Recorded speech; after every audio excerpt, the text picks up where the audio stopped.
Delta special பாரம்பரிய உணவு நீர் கொல்கட்டை எப்படி செய்யலாம்னு பார்க்கலாமா? இதுக்கு நான் ரேஷன் அரிசி, புழுங்கல் அரிசி 1 டம்ளர் எடுத்துக்கிட்டேன். நீங்கள் இட்லி அரிசி கூட கடையில் வாங்கினது 1 டம்ளர் எடுத்துக்கலாம். எடுத்து நல்லா கழுவிட்டு ஒரு 4லேருந்து 5 மணி நேரம் ஊற வச்சிடணும். அதுக்கப்புறம் நல்லா கொரன்னு அரைச்சி எடுத்துக்கணும். நீங்கள் ரொம்ப நேவாக அரைச்சிடக்கூடாது. இட்லிக்கு நம்ம இட்லி மாவுக்கு கொரன்னு அரைப்போம்ல, அதை விட இன்னும் நல்லா கொரன்னு அரைச்சி எடுத்துக்கணும்.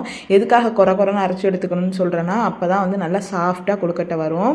தாளிப்புக்கு கொஞ்சம் நிறையவே எண்ணெய் ஊற்றிக்கலாம். ஏன்னா அப்போ தான் மாவு வதங்கும் அப்படிங்கிறதுனால எண்ணெய் ஊற்றி நான் தட்டில் காமிச்சிருக்கேன். எல்லா பொருளையும் போட்டு வதக்கணும். எக்ஸ்ட்ரா கடுகும் பெருங்காயத்தூளும் போட்டு நான் தாளித்து விட்டு நல்லா மாவை ஊற்றி நல்லா கிண்டி விட்டுக்கிட்டே இருக்கணும். அடிப்படாத அளவுக்கு எண்ணெய் ஊற்றிருக்கிறதுனால அடிப்படாது. தேவையான அளவு உப்பு சேர்த்து அப்படியே அது திரண்டு வர அளவுக்கு கிண்டணும். நம்ம கையில் தண்ணி வச்சு தொட்டு பார்த்தோம்னா எப்படி மாவு ஒட்டுது, இன்னும் மாவு வேவலைன்னு அர்த்தம். நம்ம கையில் ஒட்டக்கூடாது மாவு. அந்த அளவுக்கு கிண்டிக்கிட்டே இருக்கணும். பாருங்கள், இப்போ சுத்தமாக ஒட்டலை. மாவும் ரெடி ஆகிடுச்சு.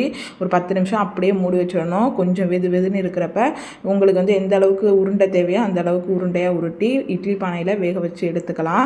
ஒன்று நோட் பண்ண வேண்டியது, மாவு அரைக்கிறப்ப கொஞ்சம் கொரன்னு அரைச்சிக்கோங்க. ரொம்ப நேவாக அரைச்சிடாதீங்க, அப்புறம் வளன்னு இருக்கும். அதுதான் பாரம்பரிய உணவுலாம் நம்ம பிள்ளைங்களுக்கு கண்டிப்பாக செஞ்சு கொடுங்க. நம்மலாம் சின்ன பிள்ளையா இருக்கிறப்ப ஈவினிங் ஆனாலே இதுதான் ஸ்நாக்ஸு. பட் இப்போ உள்ள பிள்ளைங்களுக்குலாம் இதெல்லாம் என்னன்னே தெரிய மாட்டேங்குது. கண்டிப்பாக அதெல்லாம் செஞ்சு கொடுங்க. கொஞ்சம் வேலை மெனக்கட்ட வேலை தான், எப்பயாவது செஞ்சு கொடுங்க. கண்டிப்பாக அவங்க லைக் பண்ணி சாப்பிடுவாங்க. பாருங்களேன் எந்த அளவுக்கு சாஃப்டாக இருக்குன்னு.